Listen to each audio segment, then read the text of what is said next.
From NBC News, this is Today.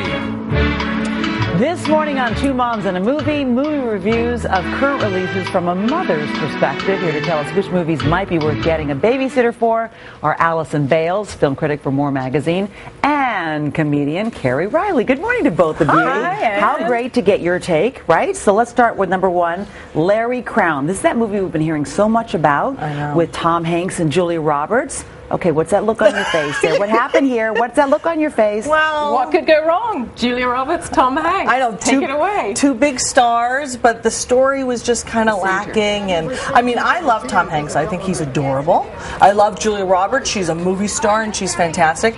But the story wasn't quite there, and and it just kind of meandered all over the place, and it was muddy. There's a big problem with this script, and it's written by Nia Vardalos, who did My Big Fat Greek Wedding. If you like that movie, you might like this one. I did love that movie. Yes, who did would not like that movie? No, you did not like that. Obviously, no, I didn't. And this has very similar traits. A lot of sitcom-style humor, very stereotypical characters, a very predictable plot.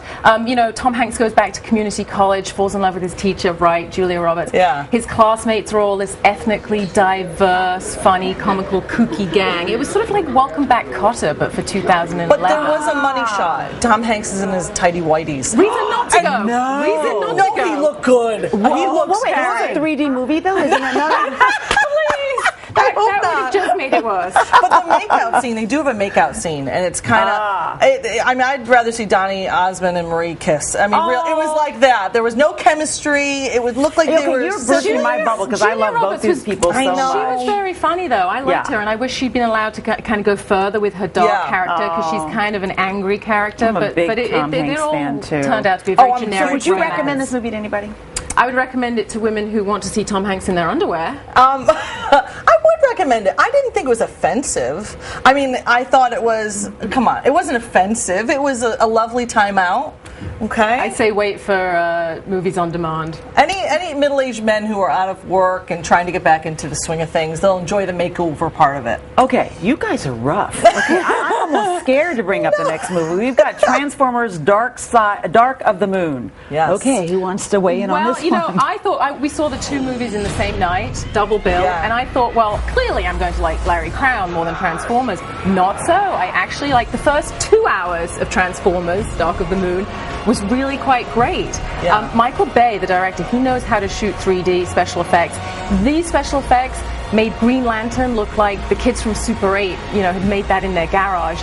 This was good stuff, but the last half hour is insufferable. Well, there was so much testosterone in this movie. I mean, I was shaking, and I grew a mustache by the end of it, by the way. I bleached it for today. I think this is great if you're a woman who wants to find, and we all are, but a woman to see this and you want to find out the inside of a male brain, because basically it's just explosion, boobs, explosion, mini skirt, and butt shot, and that's it. All in 3D. This one really is in 3D. It was fantastic. And Shia LaBeouf is in the movie. He's the lead character, and he tends to bring a lot of heart in his roles. I liked him. He kind of is the glue in this movie. Yes. Does he kind of keep you in it as a mother, as a woman? For me, he did, because he's this sort of cocksure, arrogant character who's very funny and has this gorgeous lingerie model as a girlfriend. You're like, yeah, right. But because he's so charismatic, you can buy it. And I liked him. He's not signed up for the next one. He's done. He's not doing any more, which I think will be a shame if the franchise continues, which it will, because the film is going to make $100 million this weekend. So you know it's going to be big. So that's so then who would you recommend this to, based on what you're saying? It's not just teenage boys. No. I wouldn't go. You can't go too young with it, like a 7 or 8 year old boy. I know they're very into Transformers at that age, but I think it's too violent, and I think it's too much. Very My violent. husband will love this movie. I say teenage boys and their fathers. Yes, there's eye candy absolutely. for everyone. There's amazing robots. There's Rosie Huntington-Whiteley, who's the lingerie model. But you keep mentioning her, but there's some major cameos in this movie. Oh, yes. Oh my God! Big cameos. Frances Frances McDormand McDormand and Tyrese Gibson.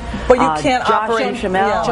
John Turturro, John Malkovich. The serious actors in this are having fun, and they're being hammy, and it's kind of B-movie dialogue, and I think they know it. I would have loved it more if there just weren't any robots in it. And it was about an hour shorter. But I'm a woman. I don't want want to know how to kill a robot, which is, by the way, through the eye. Did you know that?